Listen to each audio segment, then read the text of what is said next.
The following program contains coarse language and mature subject matter. Viewer discretion is advised.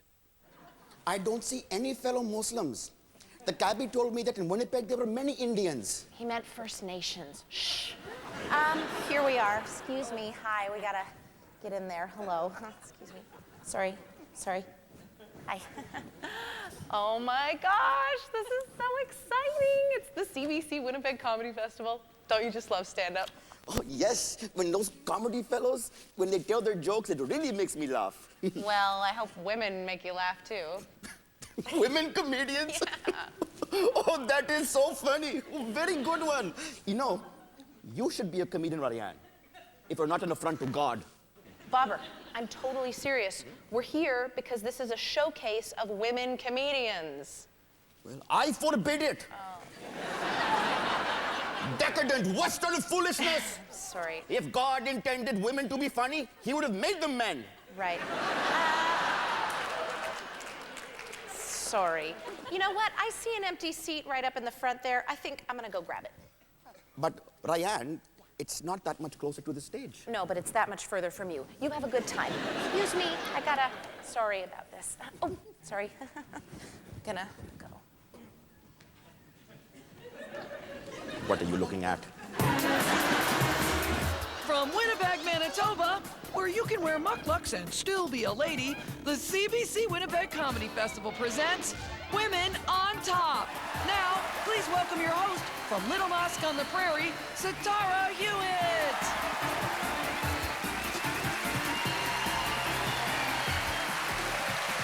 Hi. Thank you. Thank you. That's so nice. Thank you. Good evening, ladies and the gentlemen that you dragged here with you. Welcome to Women on Top. My name is Satara Hewitt, and you might know me from a show called Little Mosque on the Prairie. Thank you. I like that show, too. I play Rayanne Hamoudi. She's a devout Muslim feminist doctor. It's a pretty cool role to play. And actually, a little known fact about me is that when I was a little kid, my favorite show was Little House on the Prairie. It was. I totally wanted to be Laura Ingalls, and because she's the greatest. And when I heard about Little Mosque on the Prairie first, a few months ago, I thought it was actually going to be a remake of the classic, but with some Muslims thrown in there. And I was so excited because I was gonna be little Laura Hamoudi. And, you know, I would ride a pony and my life would be perfect. And then my sister would go blind, and we wouldn't tell her because we felt sorry for her. And then things would start to get, you know, like a little strange, and then I started to picture how I would look wearing a burqa with a bonnet over it, and I'd be all, and I couldn't picture it, and then I thought, okay, this might be the dumbest idea for a show ever. So in the end, Little Mosque on the Prairie is not a dumb idea. It's a great idea, and it's been doing very well, thanks to all of our viewers. So thank you so much for watching. I am into it. Yeah, let's get this party started. Now, this comic is sharp, funny, smart, and sophisticated, but I don't really like that side of her. She is, however, bona fide comedy gold. Please welcome Elvira Kurt. Thank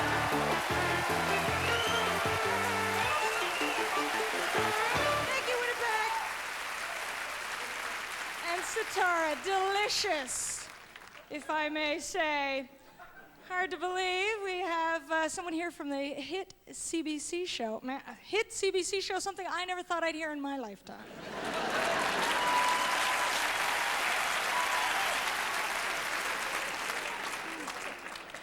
I thought that would go over better.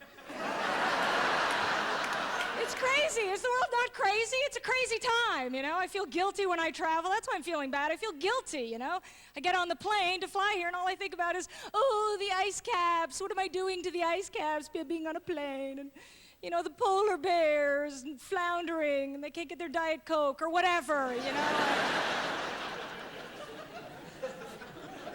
All the stuff about Kyoto and the environment, it's really getting to me, And there was a rally not long ago, Canadians for Kyoto, and I thought, yeah, I got a baby now. I got to go out and show her that I care, even though I haven't up until now.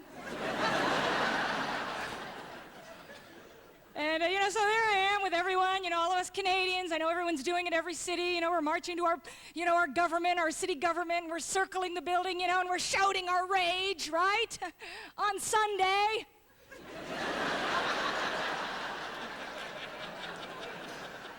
We really drove our point home to Maria and the cleaning crew.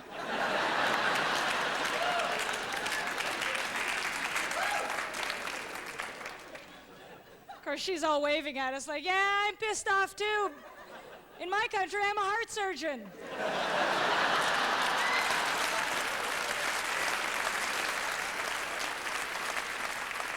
I never anticipated that it would even come to this. Is this what you thought of as the future? When you were a kid, was this what you imagined, genetically engineered food?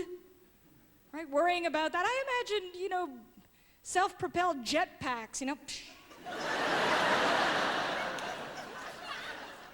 That was the future to me, not corn that's been altered. I can't believe it's even in our reality, right? Did you ever hear anyone complaining about corn the way it was? Did you ever see some cabal isolated at the barbecue? A bunch of corn anarchists standing around, chomping in their corn, going, you know what, this is okay. But you know what would make it better? DNA from a toad's ass. Yeah,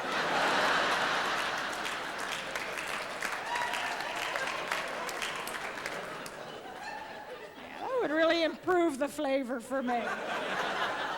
Oh yes, a lot more than just more butter would. Thank you.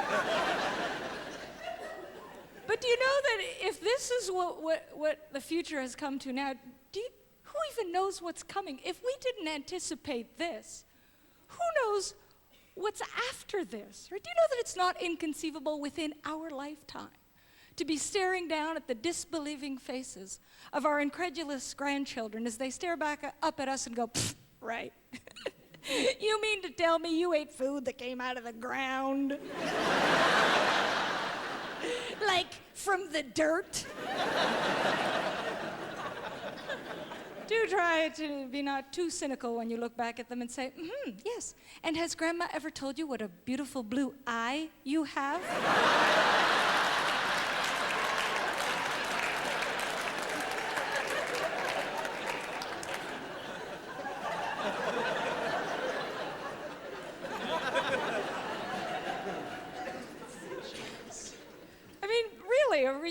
We're just falling for everything. Every new thing that they pump out, we just rush to get it. We don't even think whether or not we need it. We just lost all of our critical thinking, right? Wipes. Everyone's got a wipe for everything. I gotta have my wipes. And you go to the store, pick me up some wipes. I need some wipes.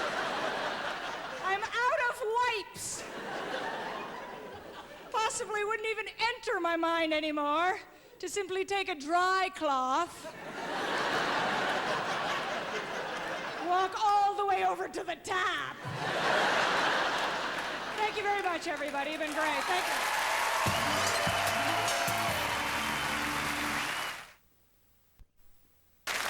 Our next comic is descended from Vikings, so please don't heckle because she will destroy your village and use your skull as a beer mug. Seriously, here's Erica Sigurdsson.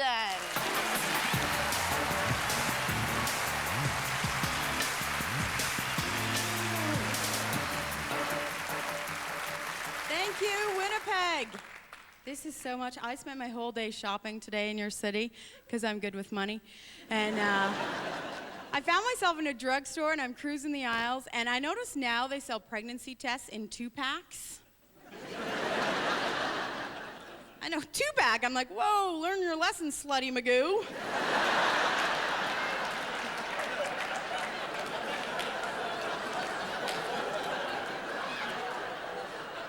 Who is stocking up on pregnancy tests. It's not Costco, for God's sakes. It's gonna be a busy summer. I think a lot of women, I'm a big fan of the pill. I know a lot of women are big fans of the pill. And I love the little pack that comes. It's supposed to be so discreet, like nobody knows what you're taking. Oh, what is that, chiclets? And my pack has a little slot in the front that says, for extra protection, a condom pouch has been provided.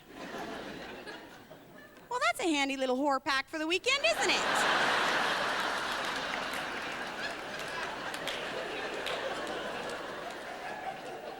Let's just throw in some cranberry juice and call it a day. We are covering all our bases here. And guys feel great. When their girl's on the pill, you feel safe, don't you? You get a little cocky. You're like, yes, we are on the pill. I can have sex anytime I want. We don't. But we could.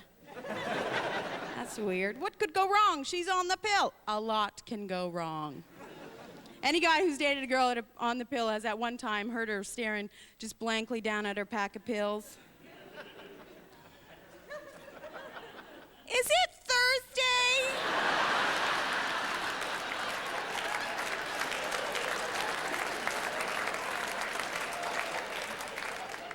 No, it's Monday. Oops. Somebody's getting a second job. And kids, there's a lot of thought. You gotta have do a lot of thinking before you have one of those. They're annoying, really.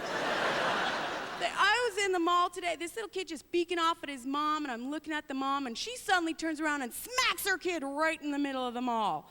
I know you don't see the public smackdown a lot anymore. And the kid started crying, and I was like, oh, this is gonna be good. I was all excited, and then another mother ran over and said, you need to calm down and remove yourself from the situation. Remember what your mom would do if she saw another mom spanking her kid? My mom ran over and offered to hold her purse.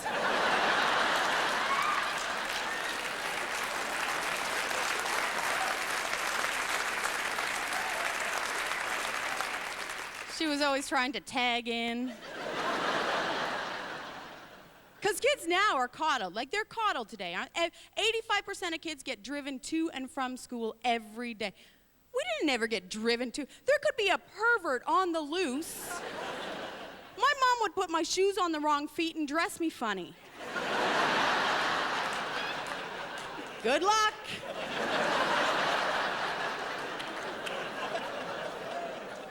Thanks, Mom.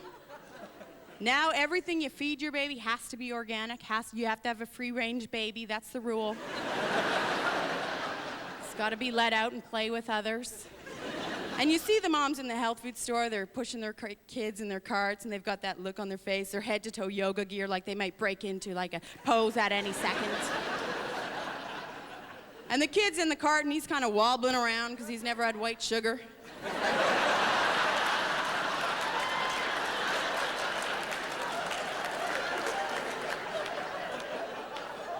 Mommy, I see spots. She's disciplining him with tarot cards. And I actually saw this one mom speaking sign language to her baby. I guess that's the new thing. You speak sign language to the... This is insane. When we were kids, my mom had one sign when I was a kid.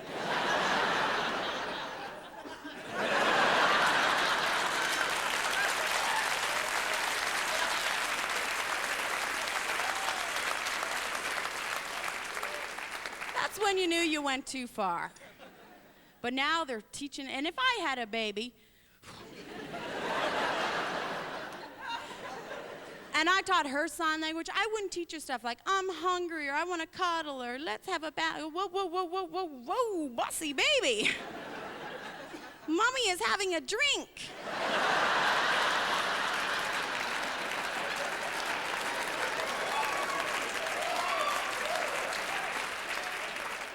You need to calm down. I would teach my baby to be a spy. And then I'd leave her alone with my girlfriends for an hour. Come back, my baby would be like, Susie's talking shit about you again. Thanks, bye, baby. Thank you very much, Winnipeg. Good night.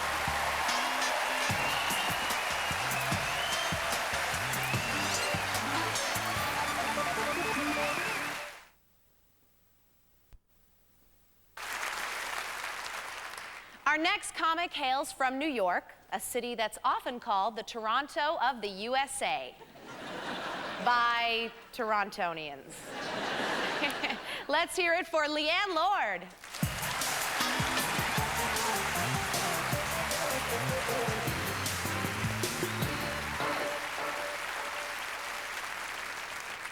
Well, hey there, how are you?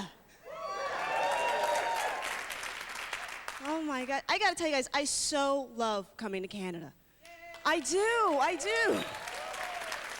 Because you know what? Whenever I'm here, I get to play my favorite game, Count the Black People.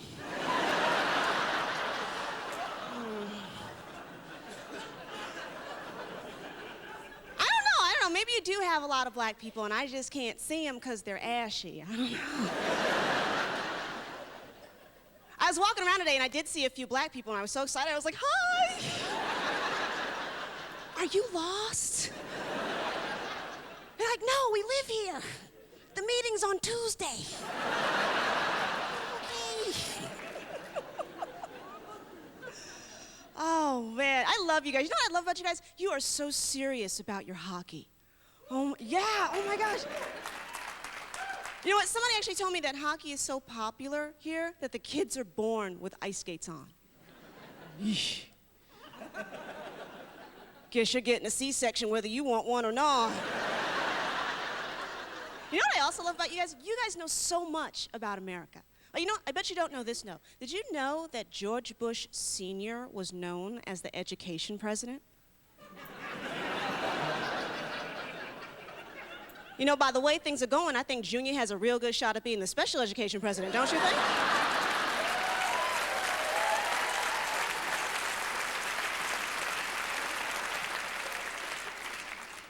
Now, I got a quick question for you guys. Where are my coffee drinkers? Who drinks coffee in here? Where are my coffee people at? Okay, oh, all of us, okay.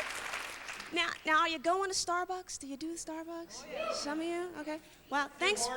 Okay, all right. Because you're on a budget. I got that.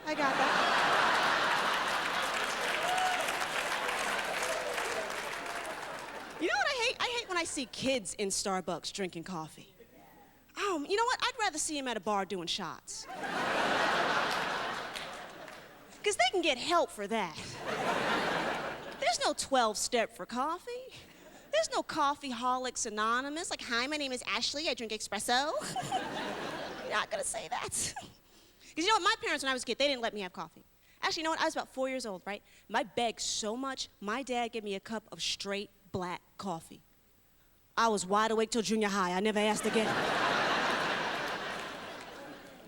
But you know what, I miss being a kid. You know what I miss most? Getting food, clothing, and shelter for free.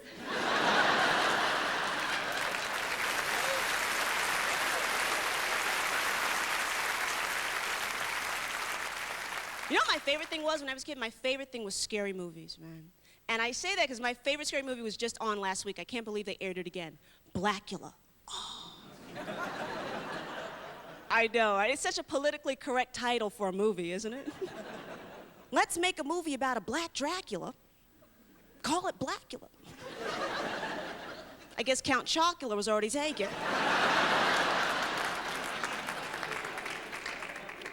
You know what pisses me off? You will never see a Spanish Dracula called Spicula. That's not gonna happen.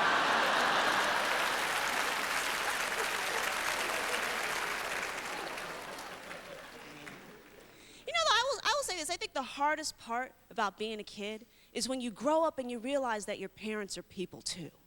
Doesn't that suck? You know, because I'll tell you when it happened for me, man. I was walking down the street with my mom, right? And at the same time, we both go, hey, who's smoking pot? And then we looked at each other and went, hey! How do you know what pot smells like?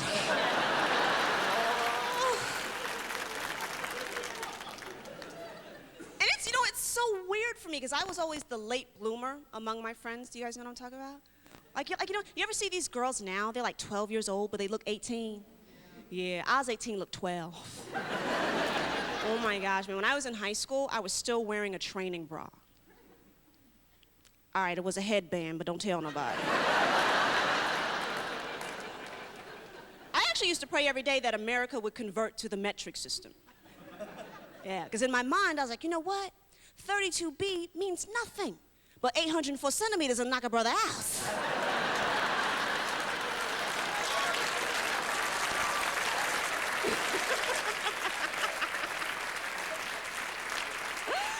Oh, man. Are you guys having fun with me? Are you enjoying me just a little bit? Oh, man. You know what? I really hope you guys are having a good time, and I want to ask you if you are. Can you guys please do me a favor? Can you guys remember me so that I'm not just famous in my own mind? I'm serious. So you know what? I'll tell you my name again. It's Leanne Lord. That's L-O-R-D. Wonderful name to have, isn't it? Yeah. I mean, because right off the bat, you know I got connections. Thanks a lot, you guys. You're wonderful. Good night. Thank you.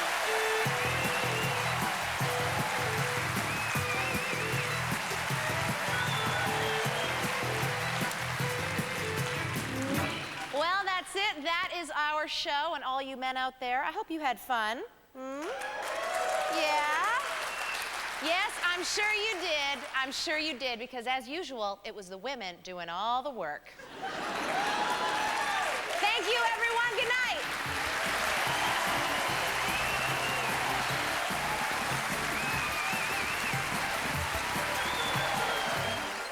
On CBC. Halifax Comedy Festival starts now on CBC. Program contains coarse language and mature subject matter. Viewer discretion is advised. From Winnipeg, Manitoba, on the cutting edge of technology in the 1950s, the CBC Winnipeg Comedy Festival presents Modern Times. Now, please welcome your host, Joe Flaherty.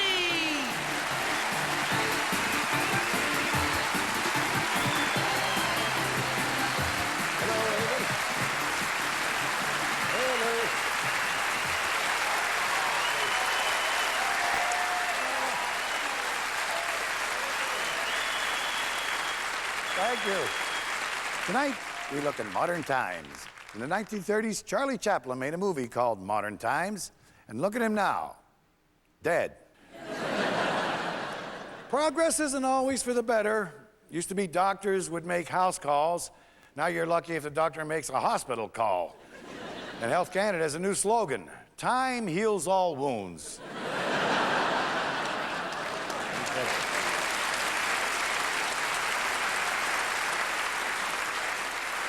Can science save our souls? Do we even have souls? Should scientists play God, or should we leave that to old English actors? Here, with the role of science in the modern world, test tube comedian Tim Steeves.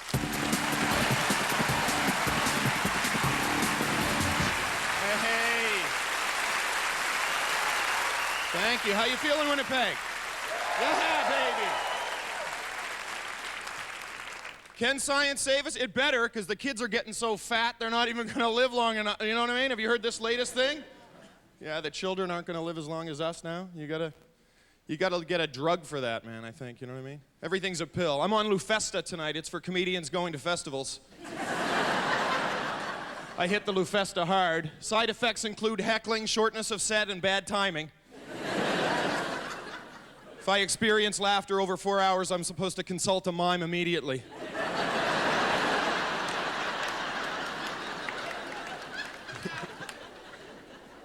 Yeah, well, you know, science, there has been some cool things that have happened lately. I mean, well, not lately. The Dolly the sheep, that was the first cloned mammal, was Dolly, and they put her down at the age of 6 because she was riddled with cancer and had crippling arthritis. But other than that, they say she was quite normal. Oh, that's a big other than that. Can't give that experiment a passing grade, can you? Other than the bucket of cancer, we're huge. Yeah, she had cancer of the eyelashes. But other than that, she enjoyed an arthritis-ridden life.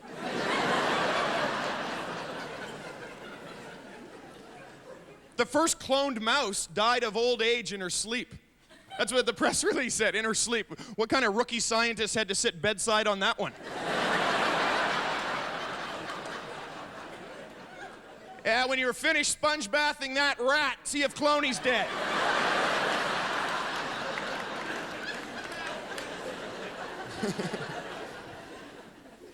Yeah, they say that, I saw another thing I was reading that said that mouse on a high-fat diet were doing really good. The mice they were feeding the high-fat diet were living a little longer. And then they realized the mice that were on the low-fat diet with some red wine were living even longer, right? And then they found that the ones that had the high-fat and the red wine and no exercise were doing pretty good.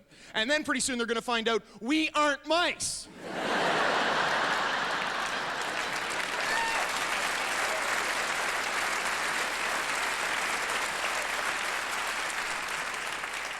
I think they're doing some great things for the mouse world. There's not going to be a mouse disease left anywhere in the world, man.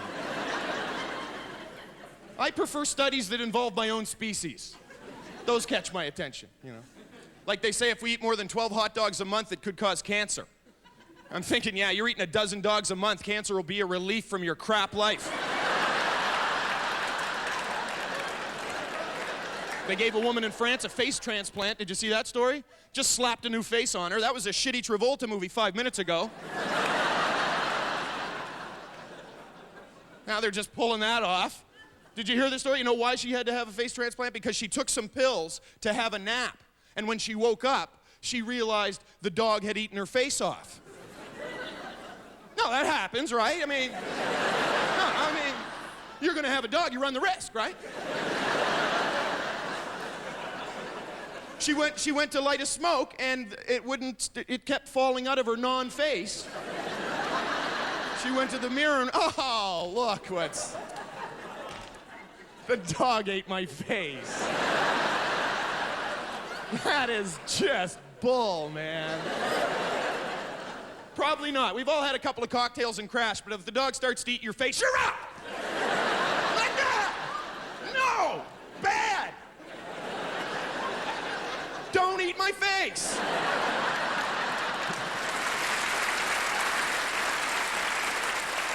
You guys are a nice crowd. So go ahead, yank my stem cells and donate my organs, freeze my head, splice my genes, clone me a couple of times, and reanimate me when the love comes back. Thanks, Winnipeg.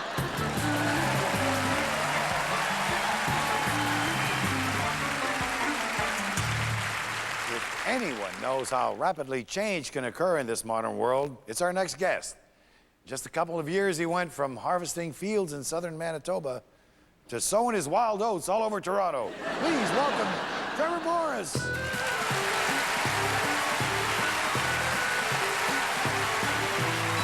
we doing, Winnipeg? Wow, it's great to be home. So today we're talking about modern times. And if you ask me, out of everyone on the show, I'm easily the most modern. I'm a gay prairie farmer who lives in downtown Toronto. I am Mr. Modern Times. I'm practically from the future. In fact, I think the only way you can make me more modern is if I was a gay prairie farmer who lives in downtown Toronto who farms online. I think that's the only... I love farming. I mean, I think with all the advances in technology, I really think farming is like the easiest job in the world. Farmers hate it when I say that, but all I mean is that it's a lot easier now, you know? Well, like, compared to when I got into it. You know, back in '98, that was... Back at the turn of the century, that was tough. The only other job I ever had was I used to work as a tour guide at a marine museum just outside of Winnipeg. That's right, a marine museum in the middle of the prairies. That's like having a gay rights museum in northern Alberta. Right? So I'm living in Toronto now, which is great. It's a lot easier being gay in a big city, especially nowadays, because it has never been cooler to be gay than right now. Literally, if any of you are thinking about it, let me tell you, gay is the new straight, all right? Every girl wants a gay best friend, right, to go shopping with, and we're the hot accessory of the season. Sure. We are the new handbag. And I have to say, people have really cool and supportive now. The one thing that makes me laugh, though, are like the really, really insecure straight guys. Because it seems like the big problem with gay people is they seem to think that every gay guy is gonna try and hit on them and sleep with them, right? Like I was at a bar and I just happened to make eye contact with some guy, and he was like, "Hey, did you see that? See that gay guy there checking me out? If he touches me, you know, I'm gonna kill him, right?" And I'm always like, "Yeah, all right." Because usually the guys that are like this are always the ones that have nothing to worry about anyway, you know? Like, I'm not that gay, right?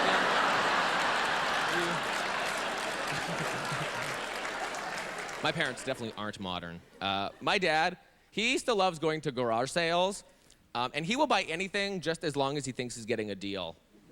Like, he once bought this stack of 100 postcards from this place called Kakabeka Falls, Ontario, just because it was $1, right? He was like, "Well, if I ever go there, now I'm set." It's like, "Dad, 100 postcards? You know 4 people. Right? And if you ever go there, we'll probably all be in the car with you."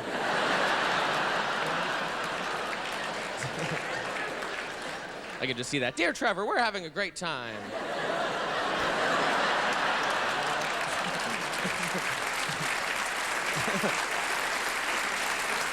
"Here, pass this to your brother," you know.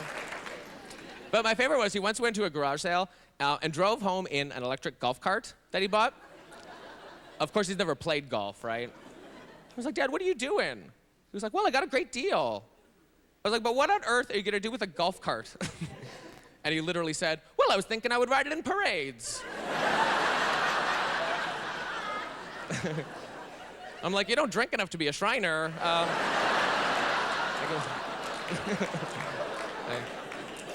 I could just see him in the middle of some parade driving this golf cart, throwing out postcards at Kakabeka Falls, you know, pulling my gay farmer float. All right. All right. All right, you guys have been a lot of fun. Cheers. Thank you so much, Winnipeg.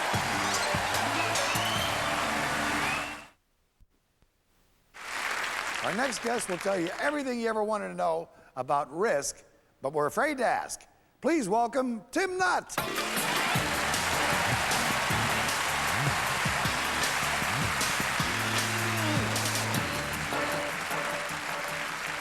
How are you? All righty. Winnipeg. Yeah.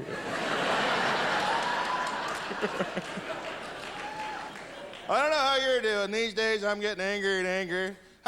The world has changed. This modern times nonsense. I want to go back a bit. You know? Modern times sucks. Especially if you got to be a parent. My God, have you noticed how people are raising their kids today? I weep for the future. Everything is about risk. Everything is about fear. Everybody's terrified of everything. There's a kid in my neighborhood has to wear a bike helmet to play on the front grass. He's not special. He don't own a bike. Just sits out there with a little round ball, no sharp edges. He can't cross the street. Why? Because his parents are scared of cars. Teach the child to look this way and look that way. And if that doesn't work, teach the next one.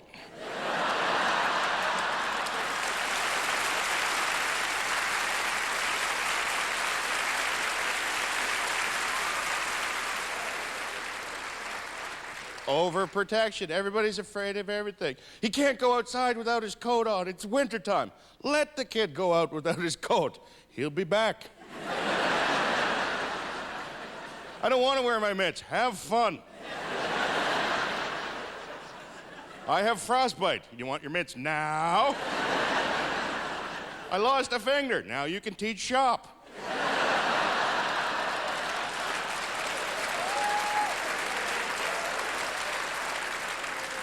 Everybody's afraid of being sued.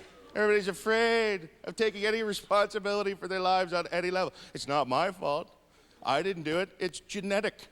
I'm not a drunk. My father was a drunk, therefore it's a genetic thing. When are they going to find the gene for jackass? Let's weed that out of the population. They want to pass laws. I don't know if you heard about this. In Toronto, there was a kid that was injured in a tobogganing accident. Oh, isn't that tragic? Abso-freaking-lutely. The kid got hurt tobogganing. I would never make fun of that. Except, this is how it happened. This is the part they didn't put in the paper. The hill that they were sledding on had a sign on it that said, "No tobogganing." There was a big wooden sign on a stake in the middle of the hill. No tobogganing. The other sign, a little more subtle, was the brick wall at the bottom of the hill.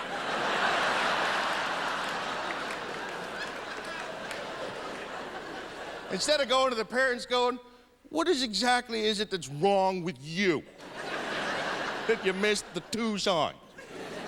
There's councilmen in Toronto want to make it mandatory that your kids can't go tobogganing without helmets.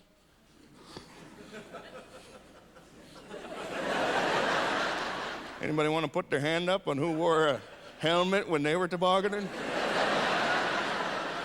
Look how many of us lived. It's astounding.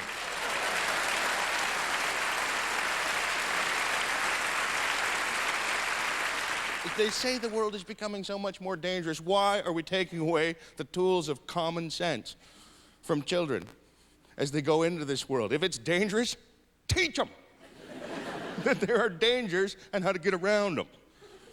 Teach them how to cross the street. But if you want to do it, go for it. Coddle the hell out of them. I don't care. Here's what you do. Send them to school with extra lunch money. Because my kids are going to roll them.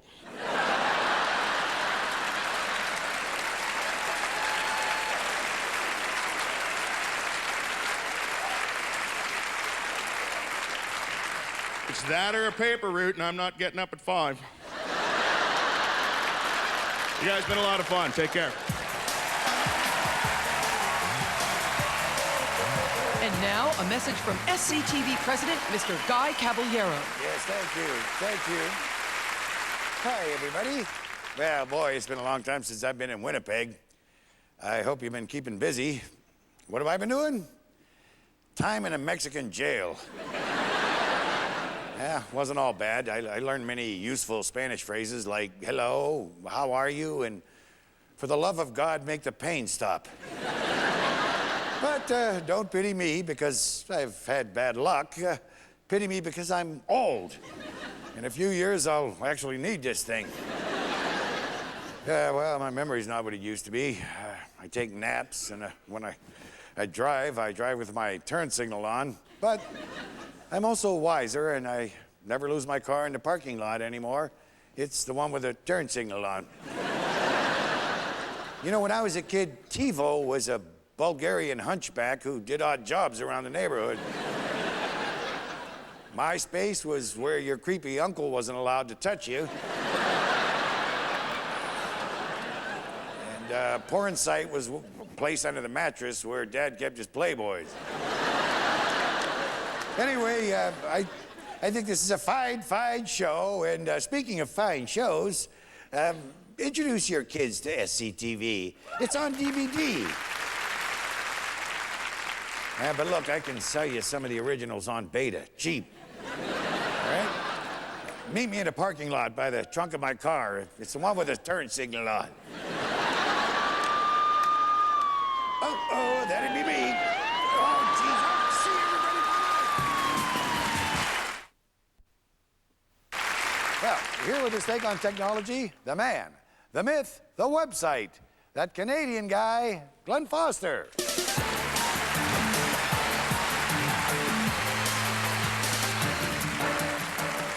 Thank you. Thank you. No, that's actually not necessary. I may be a hologram. Technology. The funny thing is about this that I used to have a ton of technology jokes, and now they're obsolete. So, what I was hoping I could do was take some of the old technology jokes and maybe kind of upgrade, do a refit kind of thing. Turns out, cheaper to write new jokes. So. It's expensive to keep up with technology jokes, man. I remember when cell phones first came out, right? I had to have a cell phone to joke, right? And then when digital cameras came out, I had to have a digital camera joke. And then when MP3 players come out, I had an MP3 player joke. And now I have to combine them all into one joke. It's amazing what you can do with a cell phone now, is it not? Well, you can text message, you can download tunes, you can send video to people, you can set off a roadside bomb, huh? Doesn't that make you angry? That really makes me angry, you know? Here's a terrorist sitting in a cave in the middle of the desert somewhere, just click, boom, huh? Using our own technology against us like that, click, boom, huh? And yet I can be downtown Toronto and not get a signal, huh? Oh, sure. It's all bars for Farouk, huh? Oh, yeah. Yeah. How come he's not? Can you hear me now? Ow, ow, ow, ow, ow. How come they never get those little messages? All circuits are busy. Your jihad is important to us.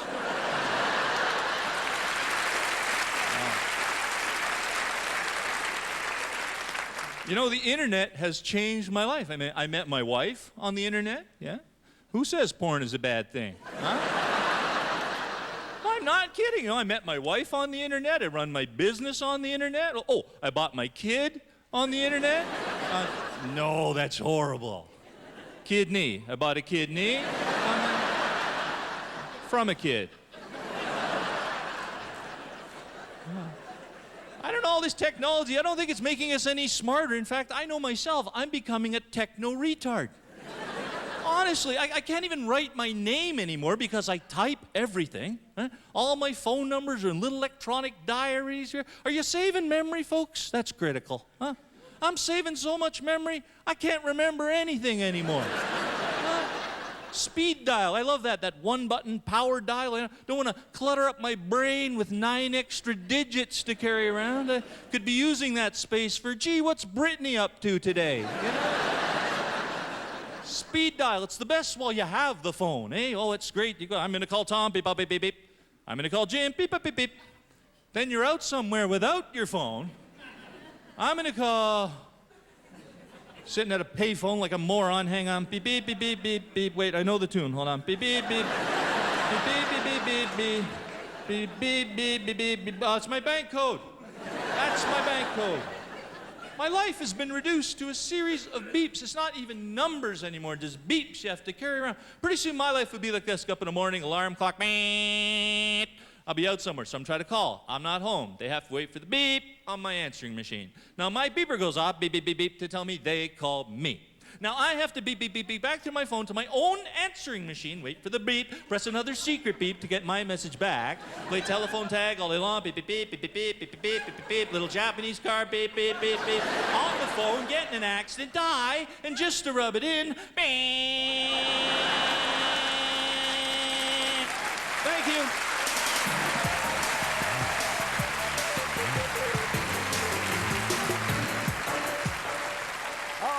Well, that's modern times. Thanks for coming. Now, we'll digitalize this tape and send it by FTP to a VPN at CBC, where a 90-year-old in a 40 suit can go, I don't get it. Okay, good night, everybody.